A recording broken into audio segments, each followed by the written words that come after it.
Hello again everyone from Tokyo, Japan, and welcome back to Japan Vintage Camera, where today we're going to be having a look at a couple of Ricoh rangefinder cameras.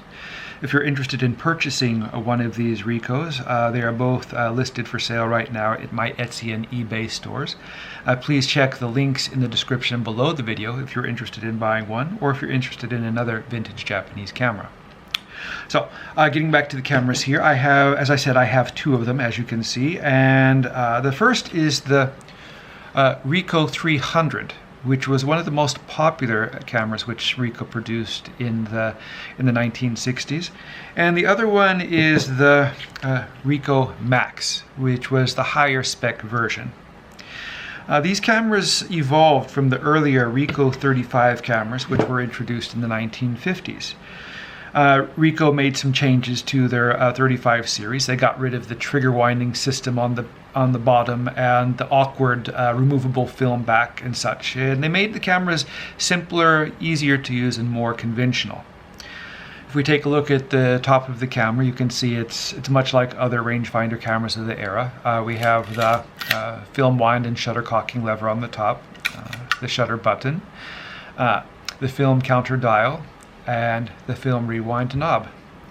A good feature about the Ricoh cameras of this time is they came with a hot shoe for the flash, which allowed you just to directly mount the flash without having to attach a PC cord.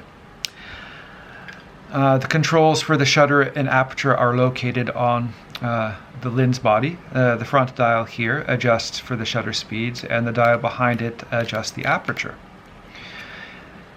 Taking a look at the bottom of the camera, we have the the spool release button. You push this button and that releases the mechanism and allows you to rewind the film. A few of the features were saved from the earlier cameras, namely the lenses. This Ricoh has the Ricoh 45mm f2.8 lens, which was introduced a dozen years earlier on the first Ricoh 35. It's a really good lens. It works excellent. It's an excellent lens for both black and white and color photography, and it's a quite simple and an excellent design, and which is why it was used for so many years. It continued to be used in later model Ricoh cameras after this particular 300 was discontinued. The Rico Max is very similar to the Ricoh 300. From a distance they look like the same camera, but when you look close you begin to see a few differences.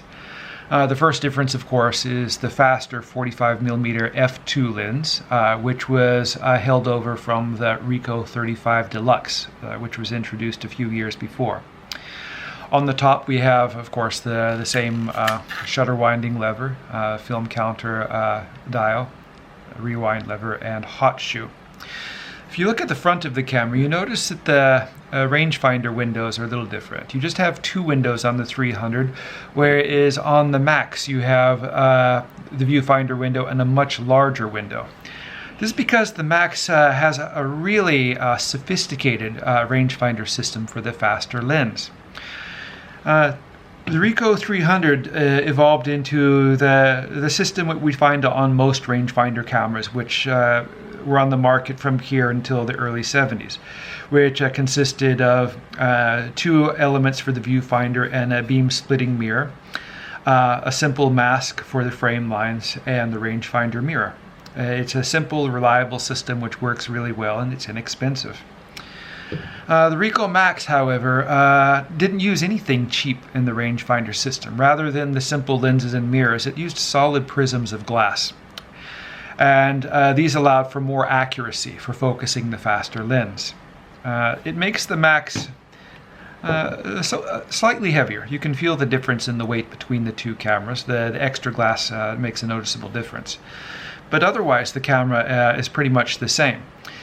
The controls on the lens are a little bit different. The shutter speed dial is in the same place, but the aperture setting has been moved to the selector here on the bottom. This is to make room for the larger shutter and the larger lens. Otherwise, they look almost exactly the same.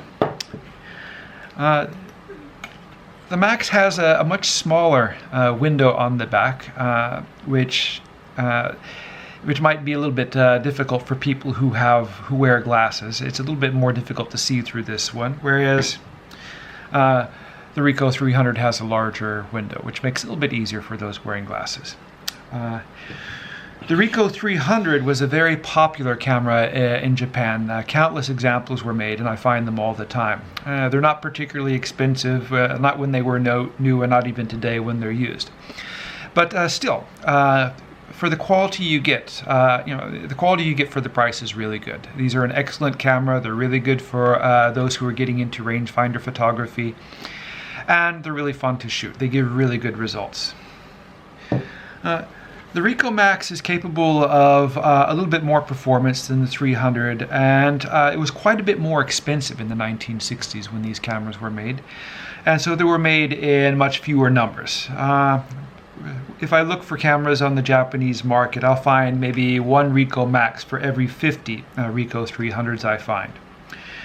The cameras don't really have much in the way of weaknesses. They're both solid and really well made. The only thing which you have to be careful of is the lens helicoids on these can sometimes be stuck. I'm able to fix these kind of easily. It's quite a simple thing. What I do is I